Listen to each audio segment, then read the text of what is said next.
आज हम पढ़ेंगे चैप्टर 2 की एक्सरसाइज 2 का क्वेश्चन नंबर 8। क्वेश्चन मैंने यहाँ लिख दिया है, दो संख्याओं का योग 25 व उनको व्युत्क्रमों का योग 1/4 है, तो आप संख्याएं ज्ञात कीजिए।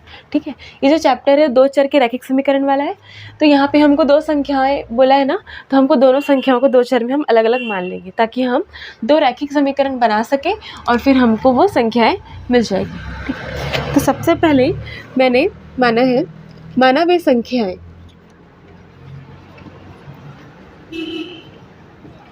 x व y है। ठीक है, मैंने मान लिया है कि जो दो संख्याओं को ज्ञात करने बोल रहे हैं ना, उनको मैंने मान लिया कि वो x और y है, क्योंकि ये चर है ना, इसकी वैल्यू हमको फाइंड करनी है। अब प्रश्न को आपको देखना है, दो संख्याओं का योग कितना है, 25 है। ठीक है, तो दो संख्याओं का योग 25, तो सबसे पहले हम उसको लिख देंगे प्रश्न अनुसार। क्या बोल रहे हैं, दो संख्याओं का योग बराबर 25। ठीक है, हमने संख्याओं को क्या माना, x और y माना है, तो अब उनका योग करना पड़ेगा, जो कि 25 आपको क्वेश्चन में दिया है। तो मैं x धन y कर लेती हूँ और इसका आंसर हमको दिया है क्वेश्चन में 25। ठीक है, तो ये एक समीकरण हो गया, रैखिक समीकरण। ठीक है, तो इसको हम लोग मान लेते हैं इक्वेशन 1, ये हो गया समीकरण 1। ठीक है, अब क्वेश्चन आगे पढ़ते हैं, वह उनके व्युत्क्रमों का योग 1/4 है, तो संख्याएं ज्ञात कीजिए। अब प्रश्न क्या बोलता है, पुनः प्रश्न अनुसार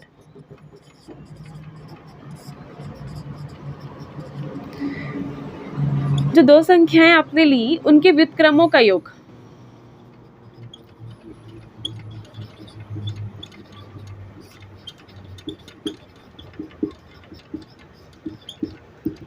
कितना है, 1/4। ठीक है, हमने संख्याएं क्या ली है, x और y ली है। x और y, इसका व्युत्क्रम क्या होगा, व्युत्क्रम मतलब क्या होता है, उल्टा। ठीक है, तो x के बटे में कुछ नहीं, मतलब 1 है। किसी भी संख्या के बटे में अगर कुछ नहीं भी है तो भी क्या होता है, 1 होता ही है। ठीक है, तो अभी इसका व्युत्क्रम करूंगी अगर मैं, तो ये x/1 क्या हो जाएगा, उल्टा करूंगी तो 1/x, और y/1 क्या हो जाएगा, 1/y उल्टा। ठीक है, तो मैंने यहाँ पे लिख दिया 1/x धन 1/y इज इक्वल टू 1/4। दोनों का व्युत्क्रम किया और उसको जोड़ दिया। ठीक है, तो इसका कितना मिल गया हमको, 1/4। ये हो गया समीकरण 2। हमने इसको समीकरण 2 माना है, लेकिन देखो ये जो समीकरण है ना, इसको सॉल्व करने में दिक्कत जाएगी, क्योंकि ये नॉर्मल है और ये बटे में है। ठीक है ना, इसको हम लोग अगर जोड़ वोड़ देंगे तो भी हमको x एक चर कटता हुआ नहीं दिखेगा, तो हमको इस समीकरण को इस टाइप का बनाना है। ठीक है, बटे में नहीं होना चाहिए ताकि वो जुड़ सके। ऐसे में हम जोड़ेंगे ना, अगर मैं एक को 1/x से जोड़ती हूँ तो ये स्क्वायर फॉर्मेट में चला जाएगा। ठीक है, इसलिए हम ये वाले समीकरण को यूज़ नहीं कर सकते। ठीक है, तो हम क्या करते हैं, इसको मॉडिफाई करना है हमको। तो देखिए दोनों आपस में जोड़ना है, इन दोनों को आपस में जोड़ना है हमको। ठीक है ना, तो हम क्या करेंगे, आपस में जोड़ देते हैं। लेकिन देखिए इनके हर जो है वो समान नहीं है, यहाँ पे x है और यहाँ पे y है। ठीक है, तो x और y है ना, अलग अलग चर है। ठीक है, तो एक ही चर होगा तभी ऊपर वाली संख्याएं जुड़ती है। तो हम क्या कर लेंगे, x और y का एलसीएम ले लेंगे।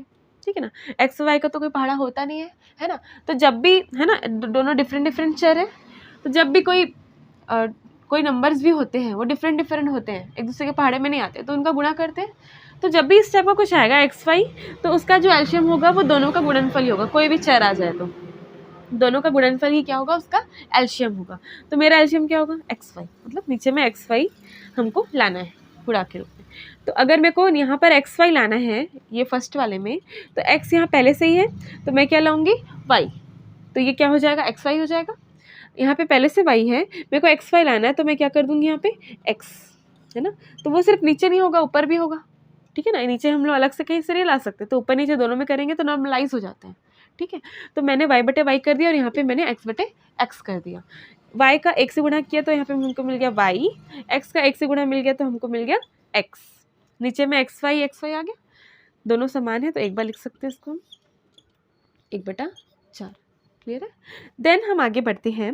अब हमको यहाँ मिल गया x धन y ऊपर में। अब हमको ये बटे में नहीं चाहिए, हमको रैखिक समीकरण चाहिए, तो जो भी बटे में उसको मैं उधर पक्षांतर करती हूँ। ठीक है, तो एक्स वाई उधर गया और यहाँ का जो पहले से 4 है बटे में। ठीक है, अब ये बटे में 4 है, इसको मैं इस पक्ष में लाऊंगी तो क्या हो जाएगा, गुणा के रूप में आ जाएगा। ठीक है, तो मैं यहाँ पे कर दी x प्लस वाई और यहाँ पे भाग है, इधर आके 4 हो गया गुणा के रूप में।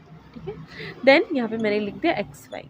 ठीक है, अब ये अंदर गुणा कर सकते हैं, हम करते गुणा, लेकिन देखो अगर मैं अंदर गुणा भी कर दूँ तो 4x प्लस 4y हो जाएगा और यहाँ पर एक्स वाई तो रहेगा ही। अगर यहाँ पे एक्स वाई रहा तो ये कभी भी रैखिक समीकरण नहीं बन सकता, क्योंकि हमारा जो रैखिक समीकरण है वो कुछ इस फॉर्मेट का है, ax plus B Y plus C is equal to 0। हमको x चाहिए, y चाहिए और कोई नंबर चाहिए, हमको एक्स वाई नहीं चाहिए। अगर एक्स वाई इसमें है इसमें नहीं तो हमारा एक्स वाई की वैल्यू कैसे निकलेगी, अलग से वैल्यू निकल पाएगी, ये फंस जाएगा हमेशा। हमको x इंटू वाई चाहिए नहीं अपने समीकरण में, तो हम इसको भी इसका गुणा नहीं करती अंदर में, क्योंकि गुणा करोगे तो ये मिल जाएगा। अब हम देखते हैं कि हम कुछ कर सकते हैं क्या। देखिए हमको यहाँ पर ना इसकी वैल्यू पता है, किसकी वैल्यू, एक्स धन वाई की, तो हम क्या करेंगे, यहाँ से इस वैल्यू को पुट कर लेंगे तो हमको इसकी वैल्यू मिल जाएगी। उसके आगे हम प्रोसेस करते हैं। ठीक है, तो ये है 4x plus Y is equal to X Y.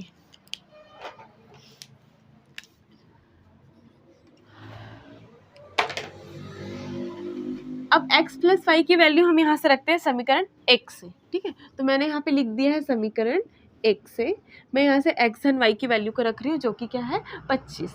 ठीक है, तो मैंने यहाँ पे रख दिया 25। ठीक है, तो 25 चौक कितना हो जाता है 100, तो एक्स वाई की वैल्यू मेरे पास आ गई 100 है ना। इसको मैं भी एक चाहो तो इक्वेशन दे सकती हूँ, तो ये तो नॉर्मल एक्स वाई का वैल्यू है, रख लेते हैं।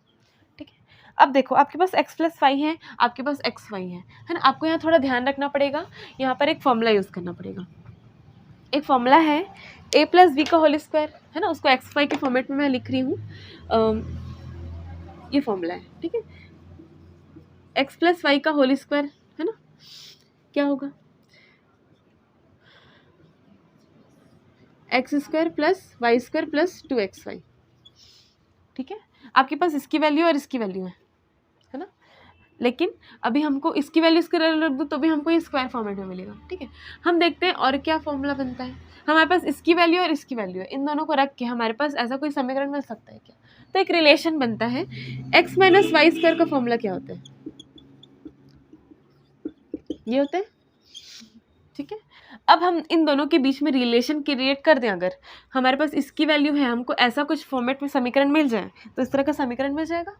तो हम क्या करते हैं, इन दोनों के बीच में रिलेशन देखते हैं। क्या रिलेशन है, दोनों इक्वल कब होंगे, यहाँ प्लस में 2xy है, यहाँ माइनस में 2xy है। ठीक है, अगर यहाँ पे मैं माइनस 4xy कर दूँ, ठीक है, तो ये आपस में दोनों इक्वल हो जाएंगे।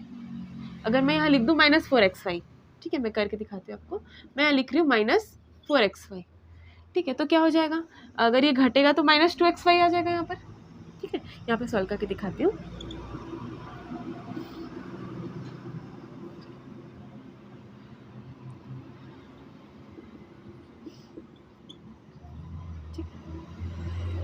मतलब ये हुआ, अगर मैं ये वाले समीकरण में प्लस 4xy कर दूँ है ना, तो ये इसके बराबर हो जाएगा प्लस वाले के। ठीक है, इस टाइप का। तो हम क्या करते हैं, ये रिलेशन हमको मिल गया कि x माइनस वाई स्क्वायर जो होता है वो x धन वाई स्क्वायर माइनस 4xy के बराबर होता है। ठीक है, माइनस मतलब ये हमको तभी मिलेगा जब यहाँ पर हम लोग इसकी जो वैल्यू है ना, ये 2xy होगा पहले से सूत्र के हिसाब से, और अगर मैं माइनस 4xy कर दूँ यहाँ पर तो वो क्या हो जाएगा, इसके इक्वल हो जाएगा। ठीक है, तो मैं यहाँ पर ये रिलेशन लिखती हूँ। क्लियर है ये रिलेशन, है ना। ठीक, तो ये आपका रिलेशन है दोनों के बीच। आपके पास जो वैल्यूज़ को यहाँ रखेंगे हम, x माइनस वाई की जो वैल्यू है, ठीक है, वो हमारे पास नहीं है। ठीक, तो x माइनस वाई का स्क्वायर मैं यहाँ लिख रही हूँ। हमारे पास x प्लस वाई की वैल्यू है जो कि कितनी है 25, माइनस 4 एक्स वाई की वैल्यू कितनी है 100। ठीक है, x माइनस वाई का स्क्वायर, 25 का वर्ग कितना होता है 625। ठीक है, माइनस 4 का गुणा होगा तो 400 हो जाएगा। x माइनस वाई का स्क्वायर 625 माइनस 400।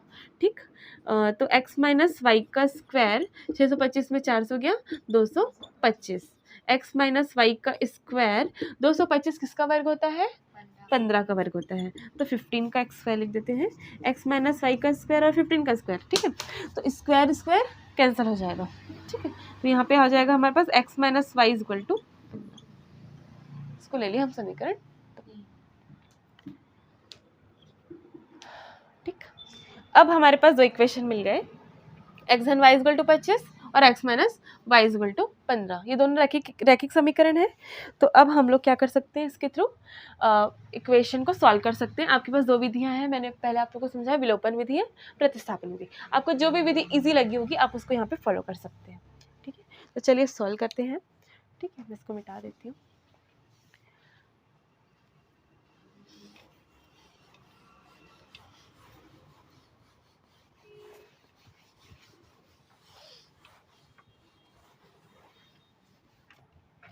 ये हमारा समीकरण 3 और हमारा समीकरण 1 क्या था, मैं यहाँ लिख देती हूँ, दोनों लिख देती हूँ। एक्स धन वाई बराबर 25, ठीक। और हमारे पास अभी हमको मिल गया X minus Y equal to 15, ठीक है। अब इन दोनों समीकरण को मैं कर रही हूँ विलोपन विधि से हल। अब विलोपन विधि से हल करने पर लिख देती हूँ मैं यहाँ पे, विलोपन विधि से हल करने पर,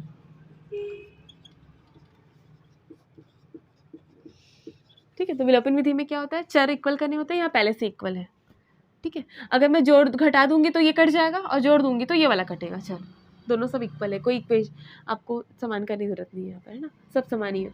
तो मैं इसको जोड़ देती हूँ, जोड़ने से y कट जाएगा, ठीक है। तो मैं विलोपन विधि से हल कर रही हूँ, मैं क्या कर रही हूँ, प्रोसेस समीकरण 1 प्लस समीकरण 2 करने पर, ठीक।